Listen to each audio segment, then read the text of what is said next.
মানে আপনার পিছিয়েছিল বাড়িতে ভিডিও। আজকে সকাল সকাল চলে আসলাম ছাদে। ছাদে এসে পায়রাগুলোকে খেতে দিয়ে দিলাম ছেড়ে।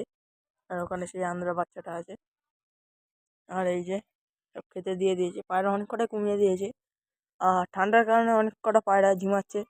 ওই কারণে ঝিমানোর কারণে এখানে ওই তো তোমার ইলেকট্রন পাউডার হয়, গরম পানি করে মিক্স করে দিয়েছি। এদের খেতে দেবো, দেখি কি হয় ফলাফল। আর অনেকদিন ভিডিও আসছিল না, তার কারণ কিছু গুরুত্বপূর্ণ কারণে কদিন ভিডিও আসছিল না, আবার রেগুলার ভিডিও আসবে। এই যে ওই যে আন্দ্রাটা আর এখানে সব খাচ্ছে। এখানে একটা পায়রা আছে, ওর ঠান্ডা লেগেছে। এই পায়রাটা ঠান্ডা লেগেছে শিরা ম্যাট্রাস। এই শিরা, শুধু শিরা, সাদা চোখে। অনেক কটা পায়রাই সেল করব, চলো সেলের ভিডিও একটা আসবে।